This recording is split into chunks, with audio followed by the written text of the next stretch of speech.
लागत क्या होती है, लागत कितने तरीके की होती है। ये चैप्टर जो है थ्योरेटिकल और न्यूमेरिकल दोनों के पॉइंट ऑफ व्यू से ही इम्पॉर्टेंट है। थ्योरेटिकल क्वेश्चन भी एग्ज़ाम में आते हैं और न्यूमेरिकल क्वेश्चन भी एग्ज़ाम में इसमें आते हैं। तो थ्योरेटिकल और न्यूमेरिकल दोनों के ही पॉइंट ऑफ व्यू से इम्पॉर्टेंट है। तो सबसे पहले हम पढ़ते हैं कि भाई लागत जो है वो क्या होती है, लागत जो है किस चीज़ को कहते हैं।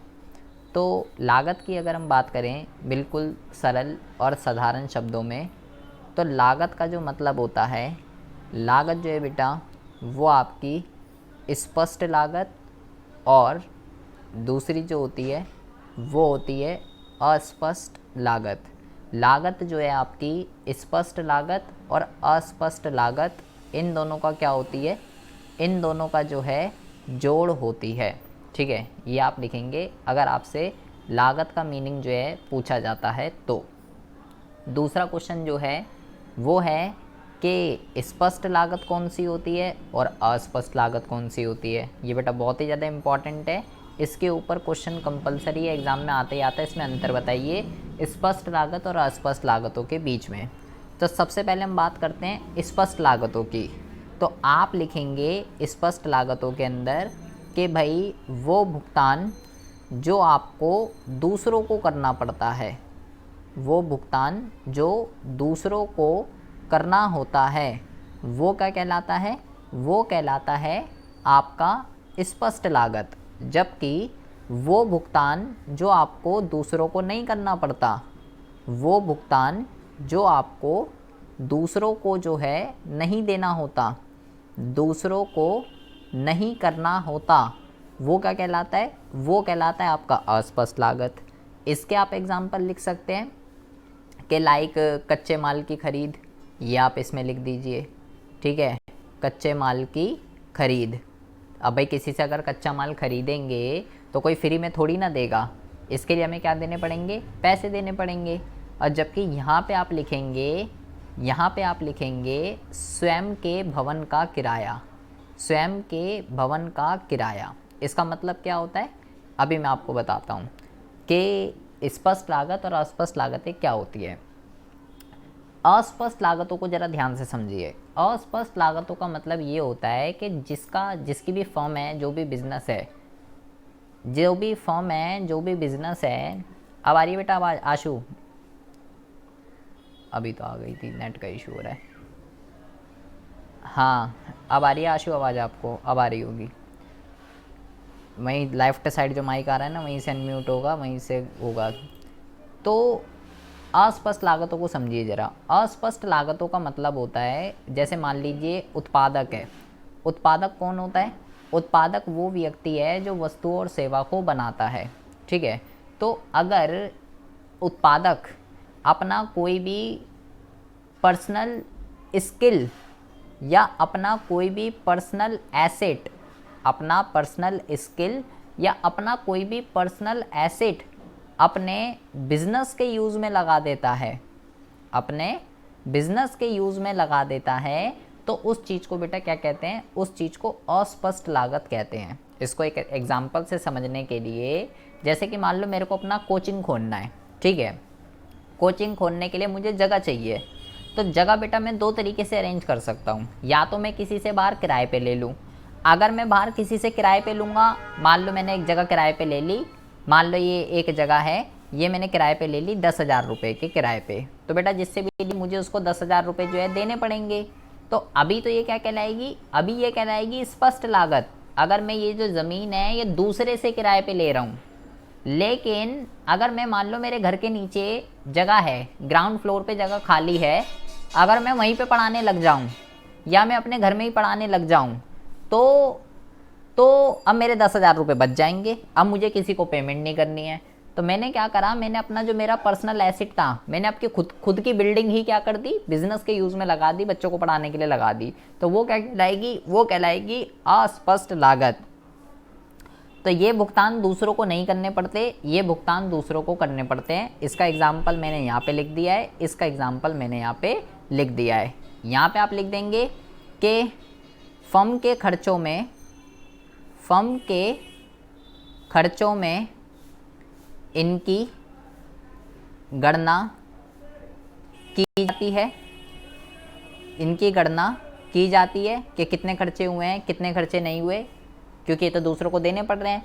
और इनकी गणना जो है फर्म के खर्चे करते समय इनकी गणना जो है वो नहीं की जाती, क्योंकि ये तो खर्चा हुआ ही नहीं, जब किसी को देना ही नहीं पड़ा तो फिर इसकी गणना क्या करेंगे, इसको कॉस्टिंग के अंदर कि कितना हुआ है कितना हुआ है कैलकुलेशन में इसको हम जो है ऐड नहीं करते हैं। लेकिन अगर प्रोडक्ट की कॉस्ट की बात करेंगे तो प्रोडक्ट की कॉस्ट में स्पष्ट और अस्पष्ट दोनों ही लागतों को शामिल किया जाता है। तो सबसे पहला जो क्वेश्चन है बेटा वो है आपका कि लागत क्या होती है और लागत जो में अंदर स्पष्ट लागत और अस्पष्ट लागतें जो हैं वो क्या होती हैं। इसमें चाहो तो आप और भी डिफरेंस जो है और भी जो डिफरेंस है और इसके अंदर आप लिख सकते हो 4 से 5, वैसे तो 3 से 4 नंबर का आता है तो 3-4 पॉइंट इसके अंदर आपके काफ़ी हैं। अगर हम बात करते हैं बेटा इसके प्रकार की, तो इसके जो प्रकार हैं वो आपके कई तरीके के होते हैं, कई तरीके के इसके जो है प्रकार आपकी बुक में भी लिखे हुए हो सकते हैं और इसके अंदर भी होते हैं। जैसे कि मैंने आपको एक इसके अंदर बता दिया कि भाई एक होता है आपका स्पष्ट लागत, ठीक है। दूसरा मैंने आपको इसके अंदर बताया ये होता है आपका अस्पष्ट लागत, ठीक है। इसी तरीके से बेटा एक तीसरा जो होता है इसके अंदर वो होता है आपका मौद्रिक लागत। मौद्रिक लागत कौन सी होगी भाई, इसके नाम से पता चल रहा है वो सारे के सारे खर्चे जो मुद्रा के रूप में होते हैं वो क्या कहलाते हैं, वो बेटा मौद्रिक लागत कहलाते हैं। क्या बोला मैंने, वो सारे के सारे खर्चे जो मुद्रा के रूप में होते हैं वो बेटा मौद्रिक लागत जो है वो मौद्रिक लागत जो है कहलाते हैं, मुद्रा के रूप में जो भी खर्चे होते हैं। और कौन कौन सी लागतें होती हैं इसके अंदर, और इसके अंदर जो है बेटा इसके अंदर क्या कह सकते हो लाइक एक इसके अंदर लागत होती है अवसर लागत, ये इसके अंदर आप कह सकते हो। अवसर लागत को हम जो है बेटा वैकल्पिक लागत भी कहते हैं। ये वही अपना जो हम पीछे पढ़ के आ चुके हैं कि जैसे मान लीजिए मैं टीचर हूँ, ठीक है। तो मैं टीचर हूँ तो मेरे पास दो विकल्प हैं, या तो मैं कोचिंग में पढ़ाने लग जाऊँ या मैं स्कूल में पढ़ाने लग जाऊँ। अगर मैं कोचिंग में पढ़ाऊँगा तो मुझे मिलेंगे 15,000 रुपये, स्कूल में पढ़ाऊँगा तो मुझे मिलेंगे 20,000 रुपये। तो मैंने सोचा कोचिंग को छोड़ और स्कूल को छोड़ कोचिंग को पकड़ता हूँ, कोचिंग में मेरा जब मन चाहेगा जो मेरा मन होगा वो करूँगा, स्कूल में तो मैं बन जाऊँगा। तो मैं ऐसा नहीं मैं ज़्यादा सैलरी स्कूल में मिल लेती तो स्कूल ही सिलेक्ट करूँगा, मैं अपने मन से जो मुझे ज़्यादा सेटिस्फेक्शन दे रहा है मैंने उसको सिलेक्ट कर लिया। तो मैंने क्या करा, मैंने स्कूल को छोड़ के कोचिंग को एक्सेप्ट कर लिया, इसको एक्सेप्ट कर लिया और इसको रिजेक्ट कर दिया। तो अवसर लागत क्या होती है, किसी गतिविधि की अवसर लागत अगले सर्वोत्तम विकल्प के मूल्य के बराबर होती है। ये आप लिखेंगे इसकी डेफिनेशन, मतलब कि कोचिंग में पढ़ाने की अवसर लागत क्या होगी, जितनी सैलरी मेरे को स्कूल में मिल सकती थी। जो कोचिंग को छोड़ के मेरे पास दूसरा सर्वोत्तम विकल्प क्या था, मेरे पास दूसरा सर्वोत्तम विकल्प जो है वो बेटा स्कूल में पढ़ाना था। तो स्कूल में मुझे जितनी भी सैलरी मिल सकती थी वो मेरी क्या कहलाएगी, वो मेरी कहलाएगी अवसर लागत। इसी तरीके से बेटा इसके अंदर एक होती है, इसी तरीके से इसके अंदर एक होती है क्या कहते हैं सामाजिक लागत। सामाजिक लागत क्या होती है इसको ज़रा ध्यान से समझेंगे, ये इम्पॉर्टेंट है। सोशल कॉस्ट इसको कहते हैं इंग्लिश में। सामाजिक लागत क्या होती है, सामाजिक लागत वो होती है जो बेटा समाज को चुकानी पड़ती है। सिंपल सी बात है, क्वेश्चन ये है समाज को क्या चुकानी पड़ती है। जैसे कि मान लीजिए कोई उद्योग है, सिगरेट का उद्योग है, ठीक है। तो सिगरेट का दिक्कत क्या है बेटा, उत्पादन कोई और करता है, पीता कोई और है और प्रॉब्लम किसी और को होती है, ठीक है। मतलब कि कोई भी ऐसा उद्योग या कोई भी ऐसी फर्म जो ऐसा काम कर रही है जिससे समाज को नुकसान हो रहा है, समाज मतलब लोगों को नुकसान हो रहा है और लोगों को उसके हॉस्पिटल के खर्चे उठाने पड़ रहे हैं या लोगों को उसको पे करना पड़ रहा है किसी भी टर्म के अंदर, तो वो बेटा सामाजिक लागत कहलाती है, जिसका भुगतान समाज को प्रत्यक्ष या अप्रत्यक्ष रूप में चुकाना पड़ता है। It's called social cost. इसी तरीके से एक होती है निजी लागत। निजी लागत क्या होती है, निजी लागत का मतलब होता है एक फर्म को किसी भी वस्तु की प्रोडक्शन करने में, एक फर्म को किसी भी वस्तु की प्रोडक्शन करने में जितनी भी कॉस्ट आती है वो निजी लागत कहलाती है।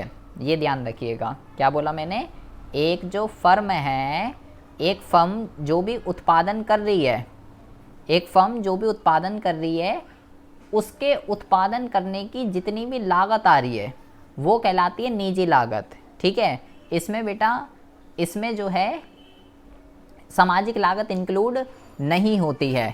ठीक है, इसमें जो है सोशल कॉस्ट इसके अंदर इंक्लूड नहीं होती है। इसी तरीके से इसके अंदर एक और होती है वास्तविक लागत। वास्तविक लागत, वास्तविक लागत का मतलब क्या होता है? वास्तविक लागत का मतलब होता है रियल कॉस्ट। रियल कॉस्ट का मतलब क्या होता है? जैसे कि मान लो मैं, ये एक उत्पादक है। उत्पादक कौन होता है बेटा? उत्पादक वो होता है जो वस्तुओं और सेवाओं का निर्माण करता है। ठीक है, तो वस्तु और सेवाओं का निर्माण करने के लिए क्या चाहिए? संसाधन चाहिए होते हैं।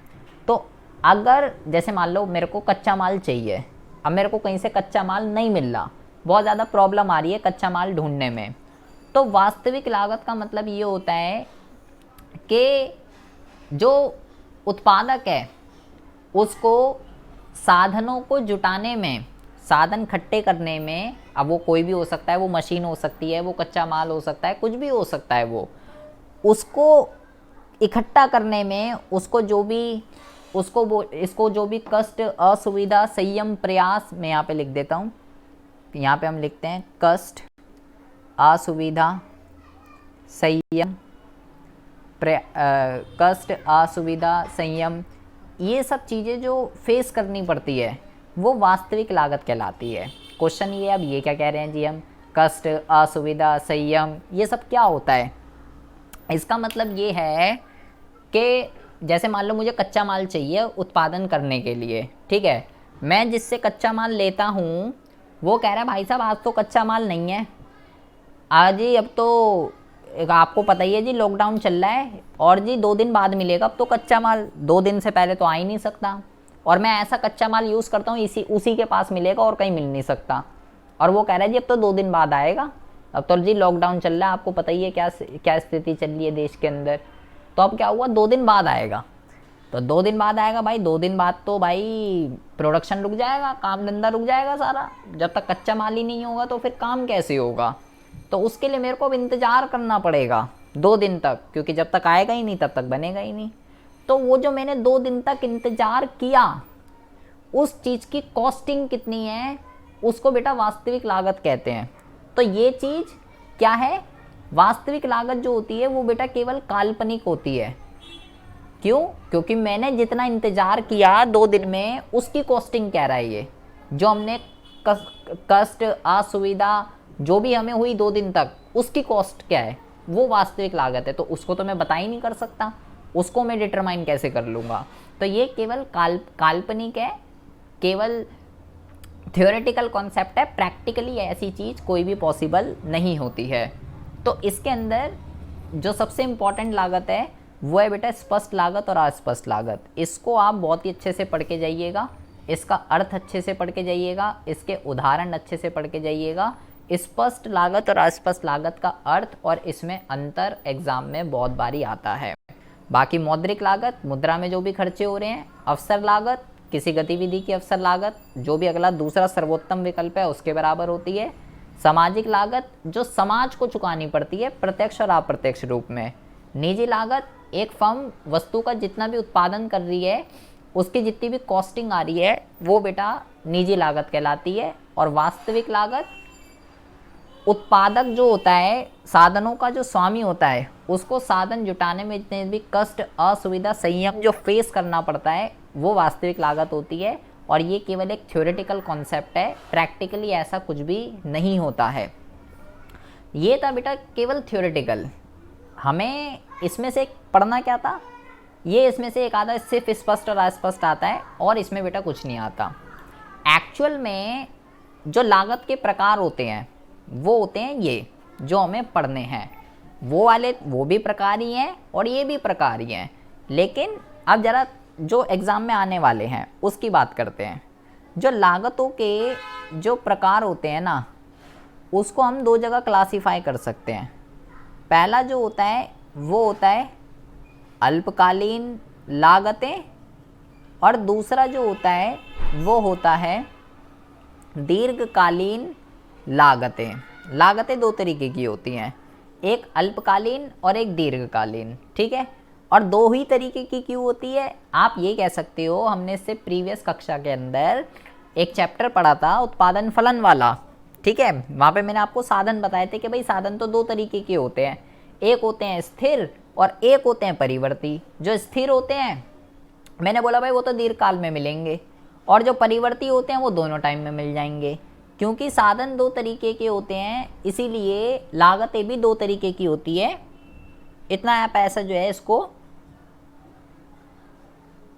समझ सकते हो। अब हम बात करते हैं कि भाई इसमें कौन कौन सी आती हैं और इसमें कौन कौन सी आती हैं। तो ये जो है बेटा ये 7 प्रकार की होती है और ये 3 प्रकार की होती है। हमें दोनों ही पढ़नी है, टोटल मतलब 10 तरीके की लागतें पढ़नी है। 7 अल्पकाल की हैं और 3 जो है वो दीर्घकाल की हैं।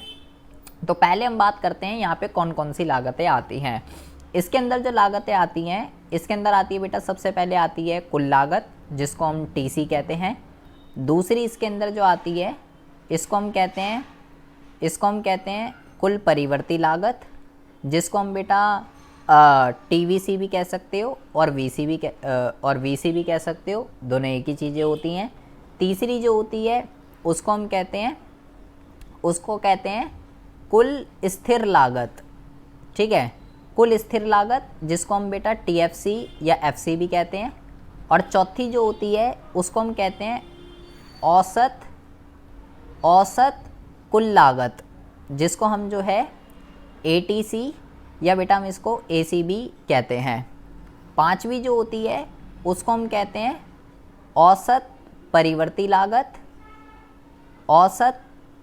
लागत, जिसको हम जो है एवीसी, इसको केवल वीसी नहीं कह सकते बेटा आप, इसको एवीसी ही बोलते हैं। अगली जो होती है उसको हम कहते हैं औसत स्थिर लागत, जिसको हम जो है केवल और केवल एएफसी कहते हैं, इसको केवल एफसी नहीं बोल सकते, वो केवल इसका है और ऐसे ये केवल इसका है। और लास्ट जो होती है इसके अंदर ये होती है बेटा सीमांत लागत।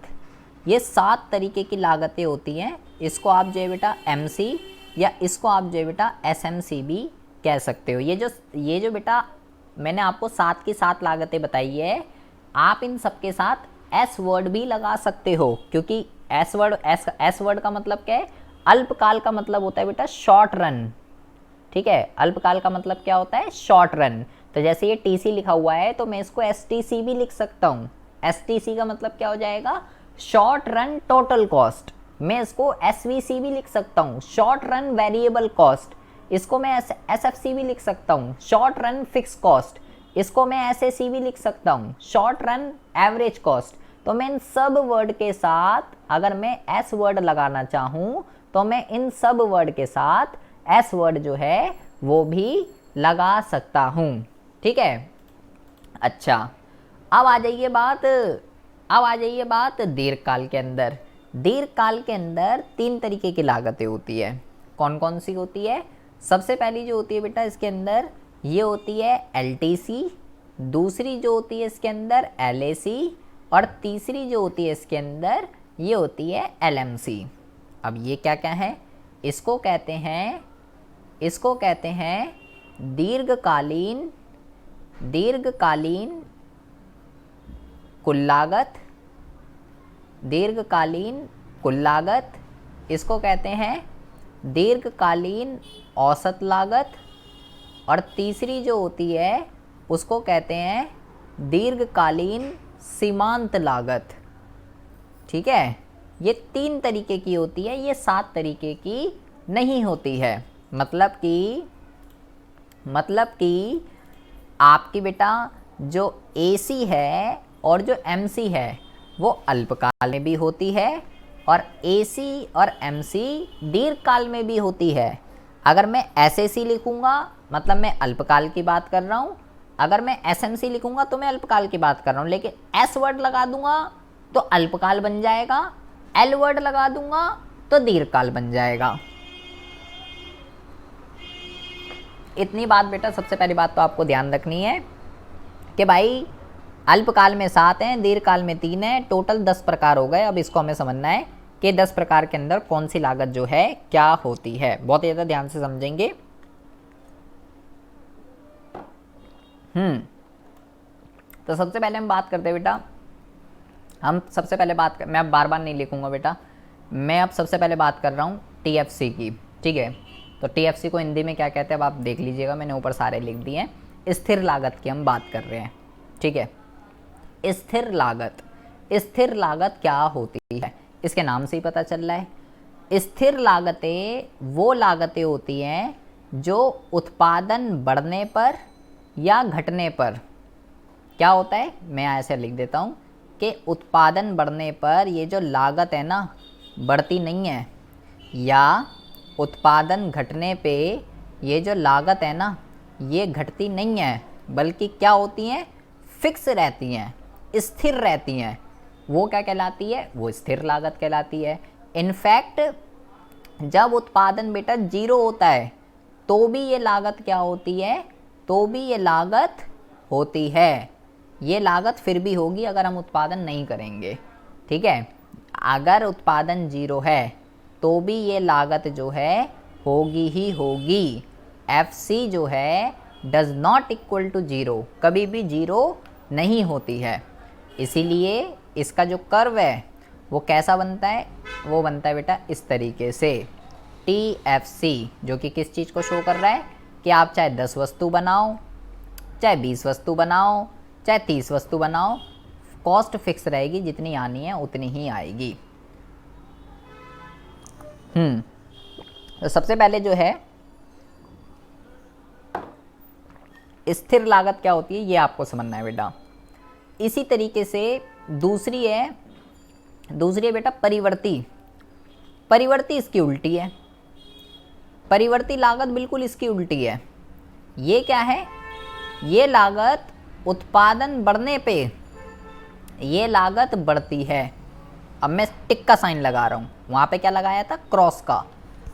ये लागत उत्पादन घटने पर, ये लागत उत्पादन घटने पर घटती है, और अगर उत्पादन नहीं होगा, अगर उत्पादन 0 है तो ये लागत जो है ये भी नहीं होगी, VC भी जो है ये भी 0 हो जाती है। इसका जो कर्व है वो आपका कुछ इस तरीके का बनता है, और ये कहाँ से स्टार्ट होगा, यहाँ से मूल बिंदु से स्टार्ट होता है, क्योंकि VC जो है वो 0 हो सकता है। और इसकी जो आकृति होती है बेटा वो होती है इन्वर्स S शेप की, इन्वर्स S शेप की इसकी आकृति जो है होती है। ये बात आपको जो है ध्यान में रखनी है। तो अभी तक मैंने इन दोनों लागतों के बारे में जो आपको बताया है, इसमें बेटा क्वेश्चन आ जाता है, ये आप बहुत ही अच्छे से करके जाएंगे। अर्थ बता दिया और कर्व बता दिया, कौन 0 हो सकता है कौन नहीं हो सकता, तो बेटा इस पर क्वेश्चन आ जाता है, इसको अच्छे से करके जाइएगा। FC और VC में अंतर बताइए, ठीक है, स्थिर लागत और परिवर्ती लागत में, या आप बेटा इसको जो है TFC और TVC भी कह सकते हो, ठीक है।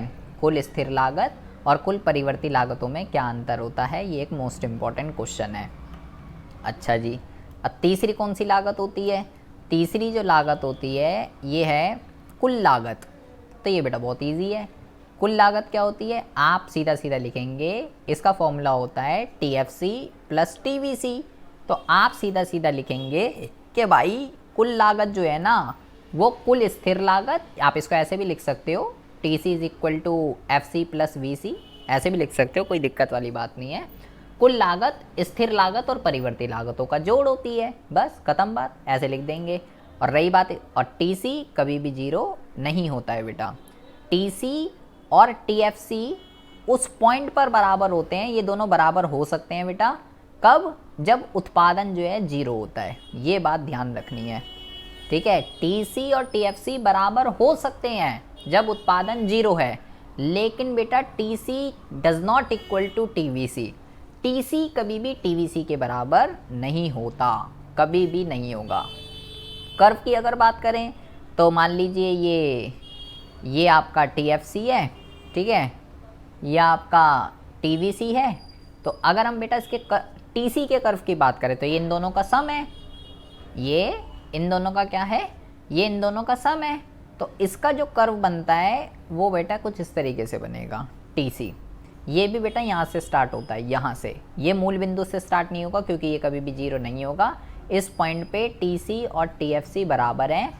TC और TFC बेटा केवल किस पॉइंट पे बराबर होंगे? जब उत्पादन 0 होता है।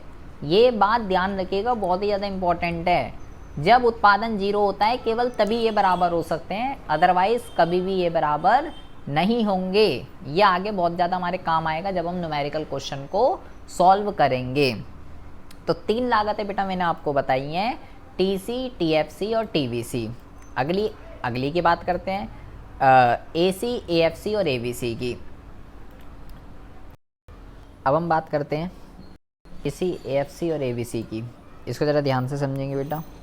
सबसे पहले अभी हमने पढ़ी है कुल, ठीक है। अब सबसे पहले हम पढ़ते हैं AFC। AFC जो है ये क्या होता है? पहले आप ज़रा इसका फॉर्मूला देखिए। AFC का जो फॉर्मूला होता है ये होता है बेटा आपका TFC अपॉन में Q। Q का मतलब क्या है? Q का मतलब है परिवर्ती साधन, ठीक है। और इसका मतलब क्या है? इसका मतलब है स्थिर लागत, ठीक है। ज़रा ध्यान से समझेंगे। अगर मैं ये बोल रहा हूँ कि 10 श्रमिक जो हैं, 10 श्रमिक मिलके जो हैं 100 कुर्सियाँ बनाते हैं, ठीक है। 10 श्रमिक मिलके 100 कुर्सी बनाते हैं, जिसकी स्थिर लागत जो है ना वो कितनी है? 50,000 है। तो ये 50,000 रुपये क्या है बेटा? ये 50,000 रुपये है TFC या FC। लेकिन अगर मैं बोलूँ एक श्रमिक की स्थिर लागत क्या है, एक श्रमिक की, तो मैं क्या करूँगा भाई? 50,000 कितने श्रमिक की है? 50,000 10 श्रमिक की है। मैं कह रहा हूँ एक श्रमिक की स्थिर लागत कितनी है, तो मैं इसको डिवाइड कर देता हूँ। 1 0 से 1 0 इज इक्वल टू 5,000, ये आ जाएगा। तो जो कुल स्थिर लागत है वो तो सभी श्रमिकों की स्थिर लागत को बता रही है। लेकिन अगर मुझे ये पता करना हो एक श्रमिक पे कितनी आ रही है, तो वो बेटा AFC कहलाता है। AFC जो है प्रति इकाई परिवर्ती साधन की स्थिर लागत को दर्शाती है। क्या बोला मैंने? प्रति इकाई परिवर्ती साधन की स्थिर लागत क्या होती है? ये होती है बेटा AFC। ये बात ज़रा आपको ज़रा ध्यान में रखनी है। बिल्कुल सिमिलरली AVC का क्या कॉन्सेप्ट है? AVC का जो कॉन्सेप्ट है, AVC का फॉर्मूला होता है बेटा TVC अपॉन में Q, जहाँ पे Q क्या है? Q है आपका परिवर्ती साधन, और ये क्या है? ये है परिवर्ती लागत। मैं बोला कि अगर 10 श्रमिक मिलके 100 कुर्सी बनाते हैं, ठीक है, और 60,000 रुपये की वेरिएबल कॉस्ट आ रही है, या टोटल वेरिएबल कॉस्ट आ रही है 60,000 रुपये की 10 श्रमिक की। तो अगर मुझे ये पता करना है एक श्रमिक की वेरिएबल कॉस्ट कितनी आ रही है, ये 60,000 तो 10 की है, एक की बतानी है, एक की। तो मैं क्या करूँगा? 60,000 अपॉन में 10 इज इक्वल टू 6,000। तो एक की कितनी आ गई? एक की आ गई बेटा आपकी 6,000 रुपये। तो ये क्या कहलाएगा? ये आपका कहलाएगा AVC कि एक प्रति इकाई, क्या लिखेंगे इसको? प्रति इकाई परिवर्ती साधन की परिवर्ती लागत क्या होती है? AVC। इसी तरीके से इसके कर्व रह गए बेटा। AFC और AVC का कर्व देखिए पहले कैसे बनता है। सबसे पहले हम बात करते हैं बेटा AFC की। AFC का मैं कर्व यहाँ बना देता हूँ और AVC का मैं कर्व यहाँ पे बना देता हूँ।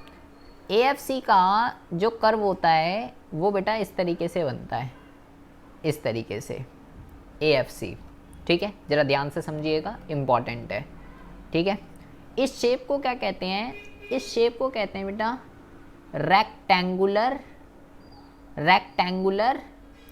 हाइपरबोला। क्या कहते हैं इस शेप को? इस शेप को कहते हैं रेक्टेंगुलर हाइपरबोला, ठीक है। हिंदी में इसको कहते हैं, रेक्टेंगुलर को तो कहते हैं यार, हिंदी में देखना इसको क्या कहते हैं। ये ना बेटा पूछ लिया जाता है बहुत बारी एग्जाम में कि कौन सी लागत का वक्र रेक्टेंगुलर हाइपरबोला होता है, ठीक है। आयत और हाइपरबोला को देख लेना क्या कहते हैं, मैं हिंदी में इसका नाम नहीं पता, याद नहीं आ रहा, बड़ा अजीब सा है इसका नाम। तो ये आपको ध्यान रखना है, AFC जो आकृति होती है उसकी आकृति होती है रेक्टेंगुलर हाइपरबोला, ठीक है। ना ये तो एक्स अक्ष को छूता ना वाई अक्ष को छूता। एक मिनट रुकिए जरा। इसी तरीके से अगर हम बात करते हैं बेटा AVC की, AVC का जो कर्व है वो आपका बनता है U आकृति का बनता है ये, ठीक है। क्या होता है ये बनता है U आकृति का। और अगर एग्जाम में पूछा जाता है कि ये U आकृति का क्यों बनता है, तो आपको लिखना है कि परिवर्ती अनुपात के प्रतिफल के नियम के कारण, परिवर्ती अनुपात के प्रतिफल के नियम के कारण ये क्या बनता है, ये U आकृति का बनता है। ये आपको जो है बेटा ध्यान रखना है, इम्पॉर्टेंट है ये। और कौन से वक्र की आकृति रेक्टेंगुलर हाइपरबोला होती है, AFC की जो है ये रेक्टेंगुलर हाइपरबोला होती है। इस पे क्वेश्चन क्या आता है, इस पे बेटा क्वेश्चन आता है इसका AFC का कि जैसे जैसे उत्पादन बढ़ता है वैसे वैसे AFC क्यों घटता है। या आप इसको ये भी कह सकते हो, ये क्वेश्चन ऐसे भी आ सकता है कि AFC वक्र नीचे की ओर क्यों गिरता रहता है, या क्यों गिरता रहता है, ये नीचे की तरफ गिरता हुआ आ रहा है ऐसे, तो ये ऐसा क्यों हो रहा है। तो आपको इसका आंसर लिखना है कि भाई AFC का जो फॉर्मूला होता है ना, वो होता है TFC अपॉन में Q, ये इसका फॉर्मूला होता है, ठीक है। जिसमें बेटा TFC क्या है, स्थिर लागत। जैसे कि मान लो 10,000 है स्थिर लागत और मेरे पास 5 साधन थे, तो आंसर कितना आएगा, आंसर आएगा 2000। अब अगर बेटा मेरे पास स्थिर लागत तो 10 ही रहेगी, सॉरी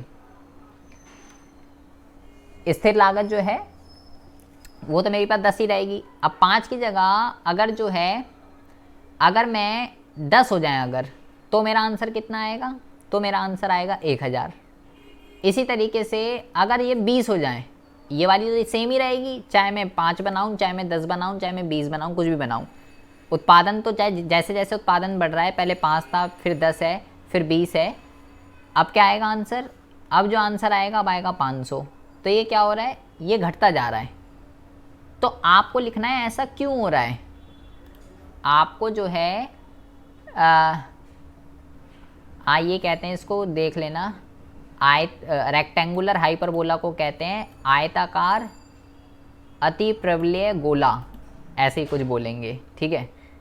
आयताकार तो बोलते हैं, प्रबलीय गोला पोला ऐसे ही गोला बम होता है, ये देख लेना।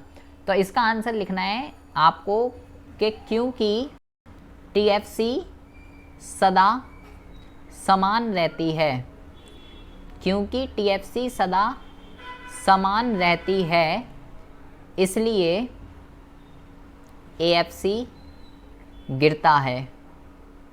ये ध्यान रखिएगा, क्योंकि बेटा जो TFC है वो क्योंकि फिक्स रहती है, इसलिए आपका AFC कर्व जो है वो गिरता रहता है। ये क्वेश्चन एग्जाम में पूछा जाता है। अब हम बात करते हैं ATC या AC की। ये क्या होती है, ये जो है AC या ATC, ये बेटा AFC और AVC इसका सम होती है। ये लिख देंगे आप यहाँ पे, जैसे TC का होता है सेम ऐसे AC का भी होता है।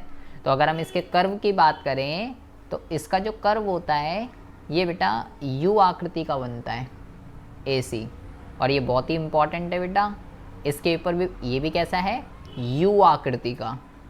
कैसा है, यू आकृति का। अगर वो इसका कारण पूछ ले कि भाई ये यू आकृति का क्यों बना, तो सेम आपको लिखना है परिवर्ती अनुपात।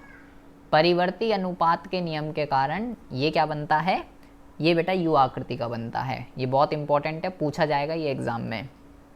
उसी तरीके से लास्ट जो लागत है वो है बेटा आपकी सीमांत लागत। सीमांत लागत जो है ये क्या होती है, मार्जिनल कॉस्ट। इसको ज़रा समझिए। अगर मैं कह रहा हूँ कि 10 श्रमिक की जो कुल लागत है वो है 500, ठीक है, कुल लागत 10 श्रमिकों की। और जैसे ही मैंने एक एक्स्ट्रा श्रमिक लगाया 11वां, तो मेरी कुल लागत कितनी हो गई, तो मेरी जो कुल लागत है वो हो गई बेटा 560। तो MC का जो फॉर्मूला होता है वो वैसे ही होता है जैसे प्रीवियस होते हैं सारे, TCN माइनस TCN माइनस 1। इसका मतलब क्या हुआ कि 11वां श्रमिक लगाने से कितनी लागत आ रही है, 560। और उस n-1 का मतलब क्या है, उससे पहले कितनी आ रही थी, उससे पहले आ रही थी 500, ठीक है। तो 560 में से 500 गए तो कितना आ गया, 60। तो ये आपका मार्जिनल कॉस्ट का फॉर्मूला होता है। मार्जिनल कॉस्ट क्या है बेटा, मार्जिनल कॉस्ट क्या है, वस्तु की एक अतिरिक्त इकाई उत्पन्न करने से, या आप इसको ऐसे समझ लीजिए, वस्तु की एक अतिरिक्त इकाई उत्पन्न करने से, नहीं सॉरी यहाँ पे हमने गलत कर लिया थोड़ा। आप इसको ऐसे समझेंगे कि जब मैं 10 वस्तु बना रहा था, तो मेरी जो TC है वो आ रही थी 500। जैसे ही मैंने एक एक्स्ट्रा वस्तु बनाई, 11वीं, तो मेरी जो TC है वो कितनी हो गई, 560, ठीक है। तो जैसे ही मैंने एक एक्स्ट्रा वस्तु बनाई तो मेरी कुल लागत जो है वो कितनी हो गई, 500 से 560। तो मार्जिनल कॉस्ट का फॉर्मूला लगाएंगे, TCN माइनस 1 कितनी हो जाएगी, 560 माइनस 500 इज इक्वल टू 60। यह आ जाएगा आपका मार्जिनल कॉस्ट। Q का बेटा जहाँ मैंने Q लिखा है, Q का मतलब है उत्पादन, कितना उत्पादन जो है हो रहा है, ठीक है। देख लेना, मैंने शायद ऊपर ना एक जगह शायद गलती कर दी है। ये भी उत्पादन है, पहले मैं 5 वस्तु बना रहा था, फिर 10 वस्तु बना रहा था, फिर 20 वस्तु बना रहा था। एक जगह मैंने कहीं गलती लिख दिया है, यहाँ पे ये रहा, यहाँ श्रमिक नहीं आएगा, यहाँ उत्पादन आएगा। 10 वस्तु का उत्पादन हो रहा था, फिर अगर एक वस्तु का उत्पादन अगर मुझे करना है उसकी रिगार्डिंग अगर हम बात करें, तो ये हो गई ये 7 तरीके की लागत। इसके ऊपर जो इसका अगर मैं कर्व की बात करूं, MC का, तो MC कर्व भी जो है वो बेटा U आकृति का ही बनता है। MC कर्व जो है ये भी आपका जो है इस तरीके का बनता है। क्या होता है ये भी U आकृति का होता है, ठीक है। और कारण, अगर इसका कारण ले कि भाई ये भी U आकृति का क्यों बनता है, तो आप इसके अंदर भी लिखेंगे परिवर्ती अनुपात, इसके अंदर भी यही लिखेंगे। तो तीन शेप जो हैं बेटा वो U आकृति की होती हैं। कौन कौन, ABC, AC और MC। ABC को तो भूल जाइए, क्वेश्चन आता है एग्जाम में बेटा, बहुत इंपॉर्टेंट क्वेश्चन है, ध्यान से समझिएगा, गारंटीड है क्वेश्चन आएगा ही आएगा। AC और MC, AC को बेटा ATC भी कहते हैं, तो ध्यान रखिएगा, ठीक है। क्वेश्चन में आएगा कि AC और MC में तालिका और चित्र सहित संबंध बताइए। तालिका और चित्र सहित संबंध बताइए, ये क्वेश्चन आएगा एग्जाम में, ठीक है। तो देखिए इसमें संबंध क्या होता है, पहले हम चित्र समझते हैं। चित्र जो है किस तरीके से बनेगा इसका, मैंने दोनों इंडिविजुअली आपको बताए कि भाई ये ऐसे बनेगा, ये ऐसे बनेगा। तो AC का कर्व बनाना है पहले आपको। तो AC कर्व मान लीजिए, लाइक AC कर्व जो है वो इस तरीके से बनता है, ठीक है, ये आपका AC कर्व हो गया। अब हमें बनाना है बेटा MC का। MC कर्व कैसे बनता है, आपको ये ध्यान रखना है कि MC कर्व जो है ना, जो इसका मिनिमम पॉइंट होता है, ये इसका मिनिमम पॉइंट है। तो MC कर्व जो है वो बेटा इसके मिनिमम पॉइंट पे इसको जो है कट करके जाता है। MC AC के मिनिमम पॉइंट पे कट करके जाता है, ये बात आपको जो है ध्यान रखनी है। तो देखिए, बहुत ज़्यादा ध्यान से सुनेंगे। पहले क्या है, पहले जो है, पहले इधर आ जाइए इस वाले पोर्शन पे। ये वाला कर्व कौन सा है बेटा, ये वाला कर्व कौन सा है, ये वाला जो कर्व है ये है AC का, और ये वाला कर्व कौन सा है, ये वाला कर्व है MC का, ठीक है। तो बेटा जौन सा कर्व ऊपर होता है उसकी वैल्यू ज़्यादा होती है। तो इस वाले इधर वाले पोर्शन पे AC की वैल्यू ज़्यादा है, MC की वैल्यू कम है, क्योंकि मैंने बोला जौन सा कर्व ऊपर होता है उसकी वैल्यू ज़्यादा होती है। वहीं पे अगर मैं यहाँ पे बात करूँ, यहाँ पे ये वाला कर्व कौन सा है, ये है बेटा MC, और ये वाला कर्व कौन सा है, ये है AC। तो यहाँ पे बेटा MC की वैल्यू ज़्यादा है और AC की वैल्यू कम है, ठीक है। और यहाँ पे अगर बेटा मैं बात करूँ, यहाँ तो दोनों, ये तो काट रहे हैं इसको दोनों एक दूसरे को, तो जहाँ पे भी काट रहे होते हैं कोई भी दो कर्व, तो यहाँ पे AC और MC दोनों बराबर हैं, ठीक है। तो इसमें आप ये कर्व बनाना इस तरीके से। संबंध कैसे लिखेंगे, 3 तरीके के संबंध होते हैं इसमें, कि जब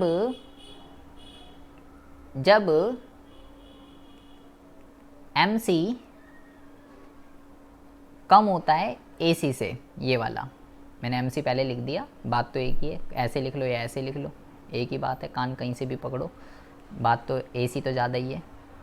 जब MC, तो मैं इसको हिंदी में लिखता हूँ तो आपको ज़्यादा अच्छे से समझ में आएगा। आप इसको लिखेंगे कि जब MC AC से कम होता है तो AC घटता है। AC क्या हो रहा है, AC जो है डाउनवर्ड हो रहा है, नीचे की तरफ। जब MC की वैल्यू AC की वैल्यू से कम है।